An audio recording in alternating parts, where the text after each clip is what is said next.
ಹೆಚ್ಚಿಸುತ್ತದೆ. ಜವಾಬ್ದಾರಿಯನ್ನು ಖಚಿತಪಡಿಸಿಕೊಳ್ಳಲು ನಿಮಗೆ ನೈತಿಕ ಚೌಕಟ್ಟುಗಳು ಮತ್ತು ನಿಯಮ ಅಗತ್ಯವಿದೆ. ನಾನು ಉದ್ಯೋಗಿ.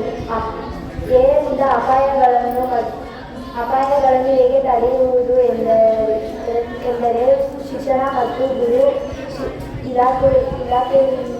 ಇಲಾಖೆಯಿಂದ ಆಗುವ ಸಂಭ್ರಮಗಳನ್ನು ಸಿದ್ಧಪಡಿಸುತ್ತದೆ. ಎಐ ನಿರ್ಧಾರ ಮಾಡುವಿಕೆಯಲ್ಲಿ ಪಾರದರ್ಶಕತೆ ಮತ್ತು ವಿವರಣೆಗೆ ಆದ್ಯತೆ ನೀಡಬೇಕು. ನಾನು ಕಾರ್ಯಕರ್ತೆ. ಎಐ ಅಪಾಯಗಳನ್ನು ತ್ಯಜಿಸುವುದೇನೆಂದರೆ ಆದರೆ ಹೊಂದಿಕೊಳ್ಳಬೇಕು ಎಂಬುದು. ನಾನು ತತ್ವಜ್ಞಾನಿ. ಎಐ ಅಪಾಯಗಳನ್ನು ತಗ್ಗಿಸುವುದು. ಎಐ ಮಾನವ ಸಾಮರ್ಥ್ಯಗಳನ್ನು ಹೆಚ್ಚಿಸಬೇಕು, ಅವುಗಳನ್ನು ಬದಲಾಯಿಸಬಾರದು.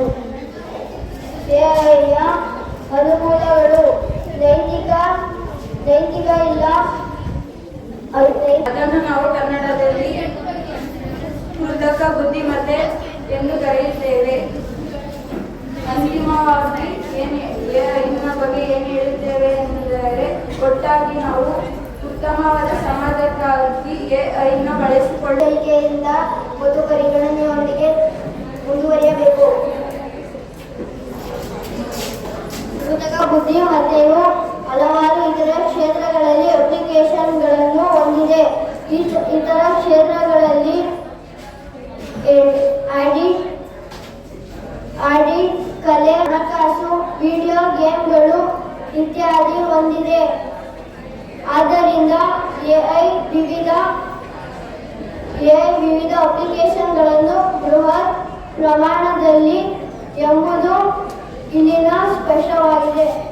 ಪ್ರಯೋಜನಗಳು ಅಪಾಯವನ್ನು ಮೀರಿಸುತ್ತದೆ. ಅಂತಿಮ ತೀರ್ಮಾನಗಳೆಂದರೆ ನಾವು ಪರಿಣಾಮಗಳನ್ನು ನಿರ್ಲಕ್ಷಿಸಲು ಸಾಧ್ಯವಿಲ್ಲ. ಅಂತಿಮ ತೀರ್ಮಾನಗಳೆಂದರೆ ಭವಿಷ್ಯದ ಮೇಲೆ ಅವಲಂಬಿತವಾಗಿದೆ.